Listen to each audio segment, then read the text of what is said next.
Salut, bienvenue sur la chaîne de Blog Tesla, j'espère que vous allez bien. Aujourd'hui, je vais vous parler d'un sac type Cybertruck. Vous connaissez le Cybertruck, on en a énormément entendu parler dans les médias.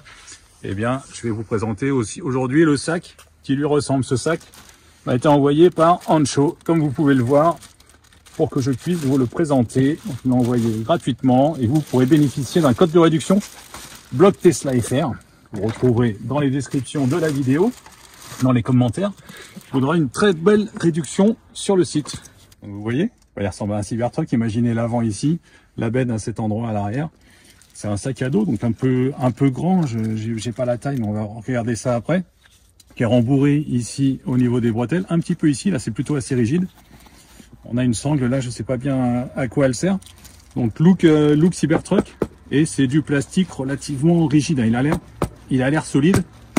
Ça bouge pas, vous pouvez mettre votre ordi dedans, il ne sera pas abîmé. Donc si on le met sur le dos, au niveau sac à dos, vous voyez ce que ça donne. Voilà à peu près la taille. Ça m'a l'air plutôt confortable. Ouais, ça va, bon là il est léger parce qu'il est vide. Et ça fait donc un peu sac à dos, un peu petite valise, style valise cabine. On va l'ouvrir, c'est bien qu'il y a le système de sécurité TSA, donc comme sur les valises officielles, qui peut être ouvert par la douane s'il y a besoin. Et à l'intérieur, si on vient tous les plastiques de rembourrage, voilà les différentes poches. Donc on a deux poches ici, une grande là, une encore beaucoup plus grande avec des élastiques à cet endroit, et puis toute cette partie. Donc c'est relativement volumineux quand même. C'est pas mal de ce côté-là. Qu'est-ce qu'on a d'autre? La fermeture a l'air de bonne qualité. Elle coulisse vraiment facilement. C'est facile à refermer. Je vais refermer complètement. J'en fais le tour. Voilà, c'est verrouillé. Vous pouvez changer le code, bien sûr. Et en plus, vous pouvez l'agrandir. Vous pouvez l'agrandir ici. Vous faites tout le tour du sac. Et il y a une espèce de double fond, on va dire, qui nous donne un peu plus de volume. Voilà, donc c'est bien 5-6 cm en plus qui ont été rajoutés.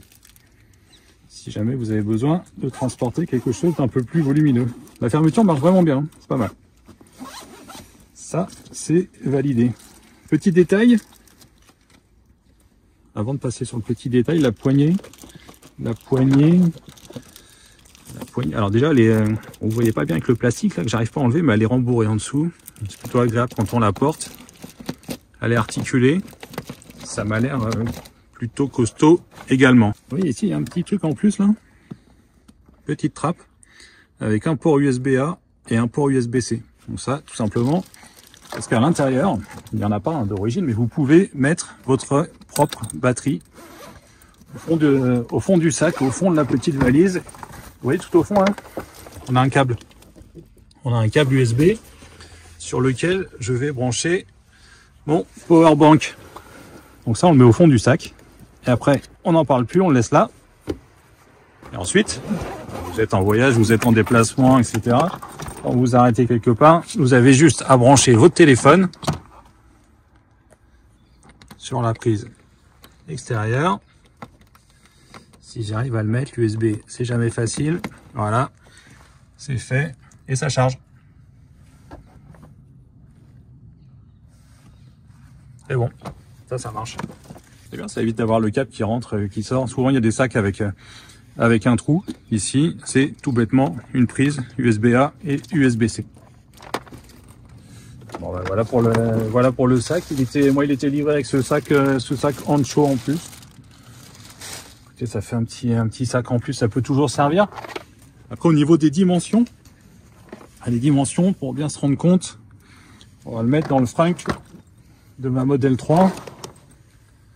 Ouais, vous voyez à peu près ce que ça donne. Il reste encore de la place, donc c'est voilà, entre le sac à dos et la valise cabine, je dirais. Écoutez, voilà pour mes impressions. N'hésitez pas à me donner votre avis dans les commentaires, à nous retrouver sur le forum de Blog Tesla. Et puis encore une fois, vous avez le lien dans les descriptions et le code de réduction Blog Tesla FR. Allez, à bientôt, salut.